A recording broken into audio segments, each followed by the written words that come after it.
చిన్నశంకరంపేట మండల కాంగ్రెస్ నాయకులు మెదక్ మాజీ ఎమ్మెల్యే మరియు మాజీ డిప్యూటీ స్పీకర్ పద్మా దేవేందర్ రెడ్డిని విమర్శించే స్థాయి లేదని మండల పార్టీ అధ్యక్షులు పట్లూరి రాజు అన్నారు. కాంగ్రెస్ నాయకులు వ్యక్తిగత దూషణలు మానుకోవాలని హెచ్చరించారు. వర్షాకాలం సమీపిస్తున్నందున కొనుగోలు కేంద్రాల్లో ఉన్న వడ్లను తొందరగా రైస్ మిల్లులకు తరలించి కొనుగోలు సెంటర్లోని ధాన్యాన్ని ఖాళీ చేయాలని కాంగ్రెస్ నాయకులకు హెచ్చరించారు. ఈ సందర్భంగా మార్కెట్ కమిటీ మాజీ చైర్మన్ నరేందర్, బీఆర్ఎస్ మండల అధ్యక్షులు రాజు, టీఆర్ఎస్ జిల్లా నాయకులు లక్ష్మారెడ్డి కుమార్ గౌడ్లు మాట్లాడుతూ గత బీఆర్ఎస్ ప్రభుత్వ హయాంలో రైతులకు ఎలాంటి ఇబ్బందులు లేకుండా చూసుకున్నారని, ప్రతి 6 నెలలకు ఒకసారి రైతు బంధు వేయడం జరిగిందని, రైతు బీమా ద్వారా ఎన్నో కుటుంబాలు లాభపడ్డాయన్నారు. కానీ కాంగ్రెస్ ప్రభుత్వం రైతుల పాలిట శాపంగా తయారైందని, ఆరుతడి పంటలు పండించుకుందామంటే యాప్లలో తప్ప షాపుల్లో యూరియా లేదని, యాప్ క్లోజ్ అయ్యిందని, రైతులకు యూరియా ఇవ్వటం లేదని, ఇదేమి దిక్కుమాలిన ప్రభుత్వమని ఆవేదన వ్యక్తం చేశారు. 2 ఎకరాల వరకే రైతు బంధు వేసి ఆపివేసడం జరిగిందని, యాసంగి పంటల కోసం వడ్లు కొనుగోలు సెంటర్లోకి వచ్చినా కూడా రైతు బంధు రోహిణి కార్తె వస్తున్నా ఇంకా రైతు బంధు పడలేదని, మరియు 1550 రూపాయలు ఉన్న ఎరువుల ధరను 1800 రూపాయల వరకు పెంచి రైతునడ్డి విరిచిందని, కాంగ్రెస్ పార్టీపై ప్రజల్లో రైతుల్లో తీవ్ర వ్యతిరేకత వచ్చిందన్నారు. ఇప్పటికైనా కాంగ్రెస్ ప్రభుత్వం స్పందించి ప్రజలకు ఇచ్చినటువంటి 6 గ్యారంటీలను 420 హామీలను నెరవేర్చే వరకు ప్రజల పక్షాన బీఆర్ఎస్ పార్టీ పోరాడుతూనే ఉంటుందన్నారు.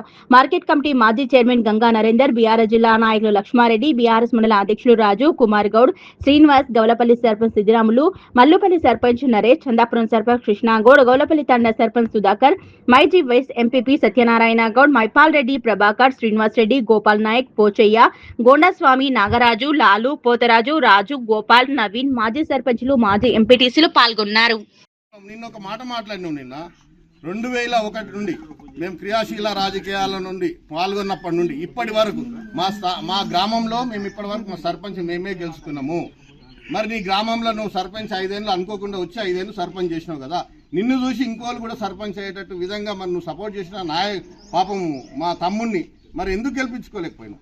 1300 మరీ ఘోరంగా 1300 నువ్వు ఉండట్లే 1350 ఓట్ల భారీ మెజారిటీతో ఆయన ఓడిపోవడం, ఎదుటి వ్యక్తి గెలవడం, ఆయన ఓడిపోవడం జరిగింది. అది గమనించాలి. నువ్వు ఆదర్శంగా ఉండాలి బాబు. నువ్వు మేడం గారు బాధ్యత ప్రతిపక్ష నాయకురాలుగా వచ్చి కుటుంబాన్ని పరామర్శించి వడ్ల విషయం దగ్గరికి వెళ్ళి ఆ విషయం మాట్లాడడం జరిగింది. దాన్ని గుమ్మడికాయ దొంగ అంటే భుజాలు కొనుక్కున్నట్టు దాన్ని ఏదో శవరాజకీయం చేశారని చెప్పి కాంగ్రెస్ నాయకులు అనడం సరికాదు. ఎందుకంటే మేము శవాన్ని ఏమి తీసుకొచ్చి రోడ్డు మీద పెట్టి చేయలేదు, లేకపోతే ఇంకా దాని గురించి ధర్నా చేయలేదు. అధికారులు కొంచెం సహకరించాలని చెప్తే బరాబర్ అందరూ సహకరించడం, ఎలాంటి ఇష్యూ లేకుండా అది అయిపోయింది. దాన్ని నానా రకాల మాట్లాడి అంటే అందరు కాదు, అందరు కూడా మంచి వాళ్ళే ఉన్నారు, అందరేం లేదు, ఒకరిద్దరు సరే. వాళ్ళ ఈరోజు ఈ ప్రెస్ మీట్ పెట్టడానికి కారణం కూడా అందరికీ తెలిసిన విషయమే. ప్రభుత్వ నిర్లక్ష్య వైఖరి అయితే ఉందో, ఈ కాంగ్రెస్ పార్టీ నిర్లక్ష్య వైఖరికి రైతుల పట్ల ఉన్నటువంటి వాళ్ళకు ఉన్నటువంటి కపట ప్రేమ ఏదో ఉందో, కపట ప్రేమ ప్రదర్శిస్తూ ఉన్నారు. మరి ముఖ్యమంత్రి గారు ఉత్తర ప్రగలు పలుకుతూ ఉన్నారు. ఆయన చెప్పే మాటలకు చేసే చేష్టలకు పొందడం లేకుండా పోతూ ఉంది. పైనుండి ఆయన చెప్పిన అసలు కింది స్థాయి అధికారులు కానీ నాయకులు కానీ అమలు చేయడం లేదు ఇక్కడ. మరి ఆనాడు రాత్రి మరి తెలంగాణ ప్రభుత్వం ఉన్న కేసీఆర్ గారి నాయకత్వంలో పనిచేసినటువంటి ప్రభుత్వం రైతులకు ఏం చేసింది అనేది జనాలందరికీ తెలుసు. ఈరోజు కాంగ్రెస్ ప్రభుత్వం చేస్తున్నటువంటి నిర్లక్ష్య వైఖరి, రైతుల మీద చేస్తున్నటువంటి నిర్లక్ష్య వైఖరి చాలా దారుణంగా ఉంది.